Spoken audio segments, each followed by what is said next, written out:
Miss అయినందుకు మేము కలిగిన కాక మరొక చిన్న అంశం గురించి మనం మాట్లాడుకుందామండి. చాలామంది అడుగుతున్న ప్రశ్న ఏంటంటే బోధ అంటే ఏంటి, బోధ అంటే ఏంటి, బోధకుడు అంటే ఏంటి అనేది తర్వాత విషయం. బోధకుల గురించి చాలామంది తెలుసు, కానీ బోధ అంటే ఏంటి అనేది మాత్రం చాలామంది తెలియదు. బోధ అంటే ఏంటి, బోధ అంటే ఏంటంటే ఒక 25 పాయింట్స్ ఉన్నాయండి, చెప్తాను. అంటే 25 పాయింట్స్ అని కాదు, ఇంకా చాలా ఎక్కువ ఉంటాయి. నేను మాత్రం ఒక 25 పాయింట్స్ రాశాను. ఇది ఎప్పుడంటే చాలా కాలం క్రిందట 91 ఎప్పుడు రాసిన ఆర్టికల్ ఇది. కాబట్టి 25 పాయింట్స్ చెప్తాను రెఫరెన్స్లతో సహా. ఒకసారి బోధ అంటే ఏంటనేది మీకు కొంచెం అవగాహన వస్తుంది. బోధ అంటే ఏంటంటే ఫస్ట్ పాయింట్, ఇది నీవు చేయొచ్చు కానీ అది నీవు చేయకూడదని చెప్పడం. ఆదికాండం 2వ అధ్యాయం 16-17 వచనాలు. పరలోకపు తండ్రి నియమించిన న్యాయ విధులు ప్రజలకు తెలియపరచడం. బోధ అంటే పరలోకపు తండ్రి నియమించిన న్యాయ విధులు ప్రజలకు తెలియపరచడం. నిర్గమాకాండం 22:1. 3వ పాయింట్ ఏంటంటే సృష్టికర్త ఎడల భయభక్తులుగా ఉండదగిన మర్యాద నేర్పడం. 2వ రాజులు 17:28. 4 ఏంటంటే దుష్క్రియలు చేయక దుర్మార్గం విడిచిపెట్టేటట్లు త్రెప్పడం. దానియేలు గ్రంథం 12:3. పాయింట్ నెంబర్ 5, శ్రేష్టమైన చక్కని మార్గాన్ని తెలియపరచడం. 1 సమూయేలు 12:23. పాయింట్ నెంబర్ 6, తిరుగుబాటును పాపములను తెలియపరచుట. యెషయా గ్రంథం 58:1. 7వ పాయింట్ ఏంటంటే దోషమును పాపమును కనుపరచుచు తీర్పు తీర్చు శక్తితో మాట్లాడుట. మీకా గ్రంథం 3:8. పాయింట్ నెంబర్ 8, సమయోచితమైన చక్కని ఆలోచన చెప్పడం. 1 రాజుల గ్రంథం 1:12. 9వ పాయింట్ ఏంటంటే తప్పుని ఎత్తి చూపించి దాన్ని వదిలి బయటికి రమ్మనడం. యోహాను సువార్త 15:22. పాయింట్ నెంబర్ 10, హృదయ రహస్యములను బయలుపరిచే విమర్శ. 1 కొరింథీ 14:24. పాయింట్ నెంబర్ 11, అక్రమంగా నడుచుకున్న వారికి బుద్ధి చెప్పడం. ధైర్యం చెడిన వారికి ధైర్యం ఇవ్వడం. బలహీనులకు చేయూతనివ్వడం మొదలగునవన్నమాట. 1 తెస్సలోనిక 5:14. పాయింట్ నెంబర్ 12, రహస్య పాపములను వెలుగులోనికి తీసుకురావడం. 2 సమూయేలు 12:12.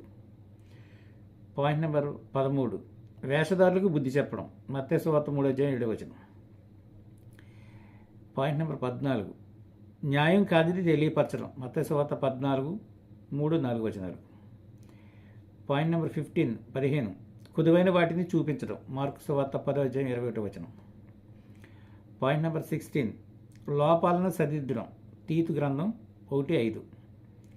17వ పాయింట్ ఏంటంటే హేయక్రియలు తెలియపరిచి తీర్పు తీర్చడం. యెహెజ్కేలు గ్రంథం 23:36.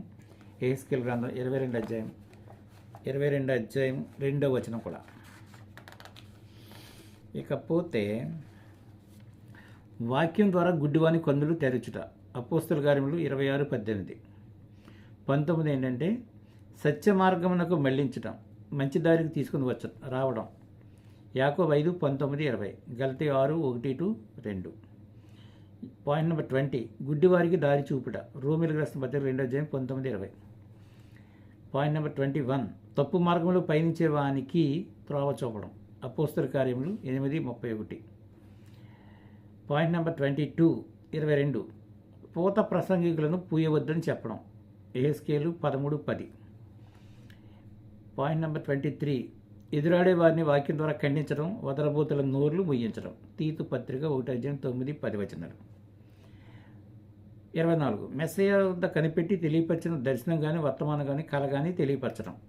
వీటికి చాలా రెఫరెన్స్లు ఉన్నాయి.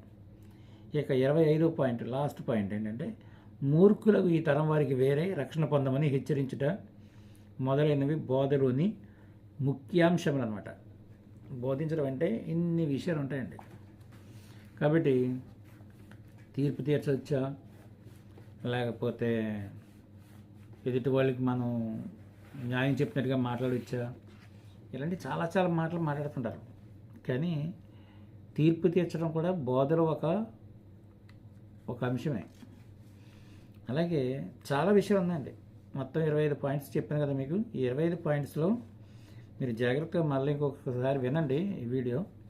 వింటే బోధకుడు బోధ చేసినప్పుడు ఈ 25 అంశాలని, ఇవే కాదని ఇంకా చాలా ఉన్నాయి, కానీ మెయిన్ ఇన్ని విషయాలు బోధ చేసిన దాంట్లో మనకు బయటపడతాయి.